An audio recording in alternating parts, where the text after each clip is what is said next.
Welcome back. Let's check out coal, the world's biggest argument. Our country needs the revenue, but is it bad for us?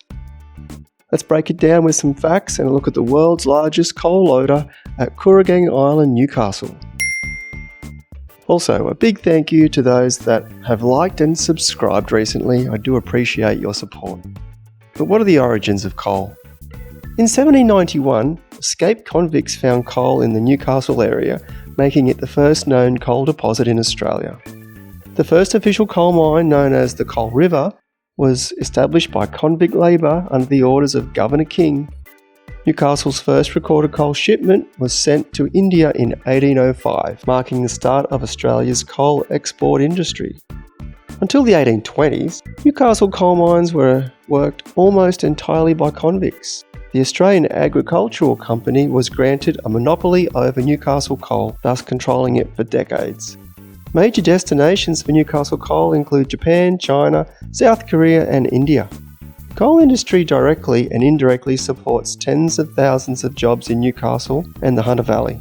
Coal exports contribute billions of dollars annually to the New South Wales economy. The Port of Newcastle is the main coal exporting hub, with large coal terminals operated by companies like Port Waratah Coal Services and Newcastle Coal Infrastructure Group. Coal is transported to Newcastle via long freight trains, some over 1.5 kilometres in length.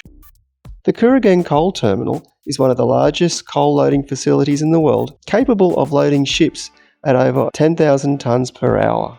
Some of the largest ships used for coal transport can carry over 200,000 tonnes. The railway network around Newcastle has been expanded multiple times to accommodate growing exports.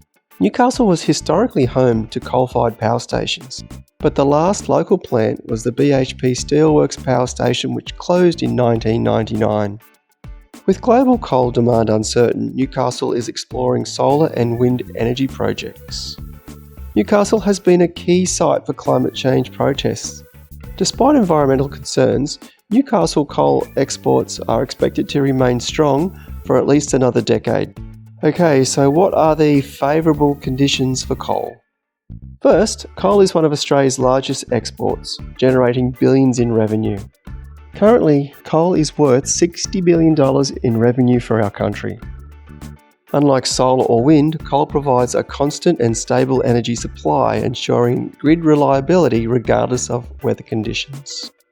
The coal industry employs many Australians, including miners, engineers, transport workers, all contributing to economic stability. Australia has well-developed coal-fired power plants, transportation networks, and export facilities, making it a cost-effective energy source. Metallurgical coal is essential for steel and cement production, which is crucial for construction and manufacturing. China, India, and Japan heavily rely on Australian coal, ensuring a steady demand and boosting international trade relationships.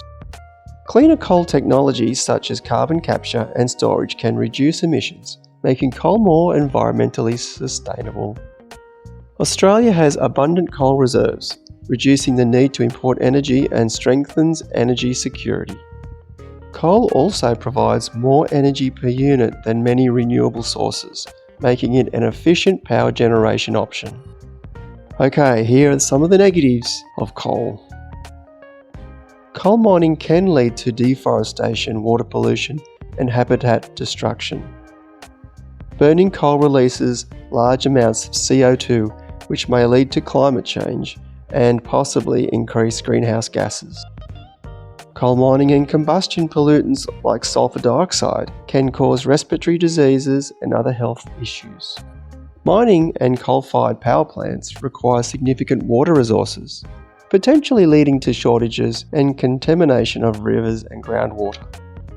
Many countries are shifting towards renewable energy, reducing the long-term viability of coal exports and threatening industry jobs. Implementing carbon capture and storage is expensive, and companies may hesitate to invest in this cleaner coal technology. The Australian government faces increasing pressure from environmental groups, international agreements, and voters to transition away from coal. Coal combustion produces toxic ash, which must be safely disposed of. While Australia has large reserves, coal is a finite, non-renewable resource which must run out one day. Wind, solar and battery storage are becoming cheaper and somewhat more efficient, making coal somewhat less competitive in the energy market.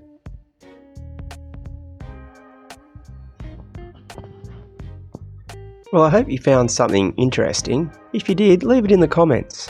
And if you haven't, please subscribe. And I'll catch you on the next one.